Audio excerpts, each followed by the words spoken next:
Hi! Today we're in my studio, as always, and I thought it would be fun to imagine my dream studio. Thinking about my ideal living space or painting space is always something fun, and I thought it would be nice to just hang out and talk about what my dream art studio would look like. Grab a fun beverage. I have my chocolate peanut butter iced coffee that I just spilled all over my desk, and I think that was a sign that I should not be drinking coffee at 7 o'clock at night. And I have my iPad so that I can pull up some inspo pics. Before I made my studio in the laundry room, I started keeping an inspiration folder on Pinterest of my ideal space. I always had plans of like moving into a studio, not that I can do that right now. So that's why I made the laundry room studio happen. And I spent a lot of time looking on Pinterest for ideas, especially on how to design like a small space. It just worked out perfectly that I have this old desk.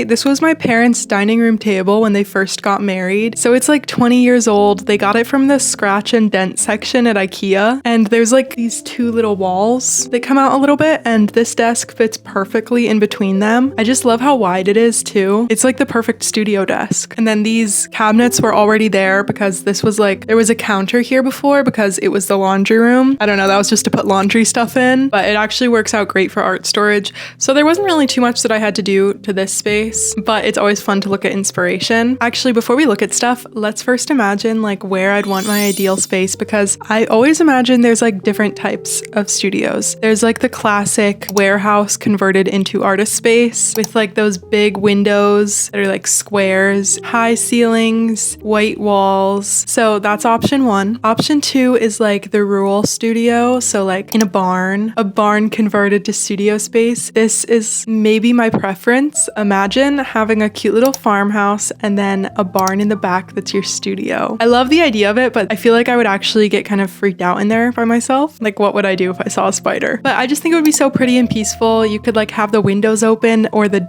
barn doors open. Lots of nice lighting, tall ceilings. I also like the idea of the barn because it's like bare bones basically. You can put up walls or something. You can just make it however you want. And then the last type of studio that I can think of is like in your house, basically what I have here, but we're gonna dream big. Maybe it's like its own separate room. It's not the laundry room. So yeah, I think out of those options, I would choose the barn. And then if we go to Pinterest, let's talk about what I like. I love it when the desk is in front of the window. So I have two windows right here, but I wouldn't really put my desk there because there's like a door over here, and then I don't like having my back to the door. There's a small little gap in between the two windows, and I think that's perfect for my painting space. I can like hang the paintings on the wall and paint, and the desk just fits so perfectly here. So anyway, right now I do not have my desk in front of the window, but I think that always looks so nice. I think cozy is maybe the main vibe I go for with studios. Lots of books. I have my bookshelf over here with all of my favorite art books. I have another bookshelf over there that is like my vintage book collection, but these are the ones that give me a lot of inspiration. So ideally there'd be like big bookshelf, like bookshelf that fills the wall. I also love it when people have tables that are in the middle of the room, like a huge table, super wide and tall. So you have to have like a high chair to sit at it or sit at stools or something. That kind of table is just so nice because you can stand. Sometimes it's just easier to stand when you're making art. Let me know in the comments if you'd want to see a studio tour, because I really want to do that, but I kind of feel like from my videos, my studio is like just this. So you kind of see it all, but I can do a little deep dive into my drawers and stuff. I just think that'd be fun, so let me know. But for storage, I love when people have shelves above their desk. Like mine are cabinets, which is nice because it keeps things visually clean, but I kind of like a little bit of clutter in my studio, especially like just inspirational objects. I think going through my Pinterest, the most overall theme that I see is just, I love stuff. So imagine if I had exposed shelves right there. It'd be so cute. I'd have a bunch of books on them, but these shelves,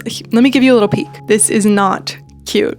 So I just kind of throw stuff in there. So maybe it's actually better that my shelves are concealed. I find that a lot of people put little rolly carts or like mini shelves underneath their desk. And if you have a really big desk, I think that's great. I think that's the next storage item that I would get. I feel pretty good on storage right now, but if I needed more space for stuff, I'd probably do that. I think the biggest thing that I really pay attention to when I'm scrolling through Pinterest for these type of photos is just like how people decorate, especially on their walls. I just love seeing someone's workspace that is filled with with their own work. Maybe they have all of their paintings that they're working on in progress on the wall. Seeing it in the context of their space just makes so much sense. It's like, oh yeah, I can tell that that's yours. The other thing that's super cool, and it's like kind of a behind the scenes thing, when you can see people's mood boards. Like my studio that I had in college, I just had more space. So I would like print out all of my inspirational photos and tape them all around the wall. It wasn't very pretty, but looking at it did make me feel very inspired because it was just pictures of things that I liked. And whenever I come across something like that, it just feels so special. Also, swatches always look good in a studio. Like fiber artists, especially when they have swatches hanging on the walls. It's so pretty. Looking at artist studios just gets me so inspired. Okay, so now let's talk about some famous artists and their studios. Honestly, when I was like looking for examples of my favorite studios, it was kind of hard to find ones that I really liked just from like famous people because they have such professional studios and I feel like that's not as fun. I think I really like the like DIY at-home studio that just feels so cozy, but there are still some good ones. So we'll start with Helen Frankenthaler, simply because of the iconic image of her sitting on her paintings. I used to have this picture hanging up in my bedroom. She has a pretty classic like white wall studio. Okay, Vanessa Bell also had a really great at-home studio that is maybe my favorite out of the bunch. I don't know, but she has this beautifully painted fireplace, which I love when artists paint their homes. Like Maud Lewis or a more current one, Natalie Lette. It is just so magical. And you know how I said barn studios are my favorite? I think that might be because of Lee Krasner. I think she kind of was the first place where I saw someone use a barn studio. The inside is pretty simple, but it has big windows and lots of space. So it's just really nice. Another kind of like rural vibe studio is Andrew Wyatt's. You can actually go visit his studio, which I really want to do because the building and like the grounds that it's on looks so pretty. He had this big mirror in there. I don't know if it was for self-portraits or just like getting more light in the room, but I love the contrast between these old like decorative wooden furniture pieces and then just like the stark white walls and whatever the artwork is that that person makes in there. But then for like a current contemporary artist, I love Lisa Congdon's studio. It has the nice clean white walls, but then she decorates it with stuff that is super her style. It looks like a good amount of space, and then there's like a little couch corner, which I just love the idea of having kind of a relaxing area. And then another illustrator, Christian Robinson, his children's books are amazing, and his space is kind of similar to Lisa Congdon's, the way it's just like clean, but with pops of his personality. And he has the like, is it vaulted? I don't know. We're gonna call it vaulted ceilings. He also has the open shelves where you can see his storage items on there, which I love. I think my dream art space would have different sections for different types of art making, kind of interdisciplinary. I would have a little sewing area, actually like I do right now. There's like a hallway right here and I have my sewing machine over there, but ideally it would be like more space. Like my machine folds up into a little box, so I'd have it like out all the time, and then space where I can pin the clothes and stuff. I'd have one of those big tables that sit in the middle of the room. Yeah, also over in my sewing area, the wall that my sewing machine is on is painted pink, and I love the little pop of that. I think I like white walls for most of the studio, but then I love my little pink pop. And I have some old family photos on there. I love the contrast of the like contemporary pink, bold color with these like antique photos. And I love having old stuff around me when I'm making art because I feel like that's what inspires me the most. Like right now I'm looking at this painting from the 60s. It's like I think it was painted by a child, and it's these horses. It's just so cute. And I love that it's from a different decade. I also have in here these like lace curtains, which are vintage, but I actually want to change them. I want to sew my own curtains. I want to make patchwork curtains because I have a bunch of cool fabric. It'd be a good way for me to practice patchwork, and I think the walls could use the pop of color. And I'm gonna say I think I'd rather have exposed shelves. I would have some areas, of course, that are like closets or whatever, but above my desk, ideally, I would have open shelves with books on them. And I would have two desks. I would have one against the wall, like this one, and then another one that is in the middle of the room. The floors would all be wooden because, remember, I chose the barn option. And I'd have big carpets everywhere, so it would be super cozy. I guess my three main sections would be like sewing, which would be kind of in the side because that's not something I do all the time. And then painting, that'd be like my main section, and then my little desk for business stuff or just like when I need to sit down. And I would have a relaxing area, of course. Some couches, maybe even a little coffee table in there, maybe also a kitchenette. We're gonna go big now. There's gotta be a kitchenette, there's gotta be a sink, sink for my painting stuff. But yeah, I think that's actually good. I will let you know if I ever get this studio. But for now, I do love my cozy little laundry room space. I think it's actually perfect. It's just fun to fantasize. Let me know what your dream art studio looks like, and thank you so much for watching and hanging out with me. I'll see you next time. Bye!